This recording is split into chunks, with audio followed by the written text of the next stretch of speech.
അയർലൻഡിൻ്റെയും ന്യൂസിലൻഡിൻ്റെയും പിള്ളേർക്ക് സ്പെസിഫിക് ആയിട്ട്, പക്ഷേ എനിക്ക് തോന്നുന്നു കമ്മിങ് ഇയേഴ്സിൽ സ്റ്റുഡൻറ്റ് വിസയിൽ റിലേറ്റ് ചെയ്തിട്ട് ഭയങ്കര വാലിഡ് ആകാൻ പോകുന്ന ഒരു പോയിന്റാണ്. നിങ്ങൾ ഫണ്ട് എടുക്കുകയാണെന്നുണ്ടെങ്കിൽ, അതായത് ലോൺ എടുക്കുകയാണെങ്കിൽ, ബൾക്ക് എമൗണ്ട് ആയിട്ടുള്ള FD കാണിക്കുകയാണെങ്കിലും മാക്സിമം നാഷണലൈസ്ഡ് ബാങ്കുകളിൽ തന്നെ കാണിക്കാൻ നോക്കുക.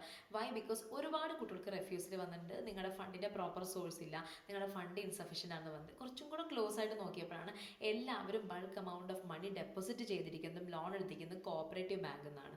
ഇന്റർനാഷണൽ കൺട്രീസ് ആയിട്ടുള്ള അയർലൻഡ്, ന്യൂസിലൻഡ്, കാനഡ അത്രത്തോളം വന്നിട്ടില്ല. അയർലൻഡിനും ന്യൂസിലൻഡും എന്തായാലും കുറച്ചും കൂടി അവർ ഓപ്റ്റ് ചെയ്യുന്നത് നാഷണലൈസ്ഡ് ബാങ്കുകളിൽ എമൗണ്ട് കാണാൻ വേണ്ടിയിട്ടാണ്.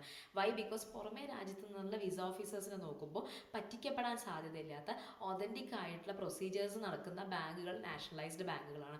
അവരെ സംബന്ധിച്ചിടത്തോളം ആ ഒരു ട്രസ്റ്റിംഗ് ഫാക്ടറിലേക്ക് കോഓപ്പറേറ്റീവ് ബാങ്കുകൾ വന്നിട്ടില്ല. അപ്പോൾ നിങ്ങൾ ശ്രദ്ധിക്കുക, ഈ രണ്ട് കൺട്രികളിൽ സ്റ്റുഡൻറ്റ് വിസയ്ക്ക് പോകുന്ന ആൾക്കാരാണെങ്കിൽ മേക്ക് ഷുവർ ദാറ്റ് വലിയ എമൗണ്ട് ഓഫ് ഫണ്ടുകൾ നിങ്ങൾ കോഓപ്പറേറ്റീവ് ബാങ്കിൽ വെക്കാതെ നാഷണലൈസ്ഡ് ബാങ്കുകളിൽ കാണിക്കാൻ നോക്കുക.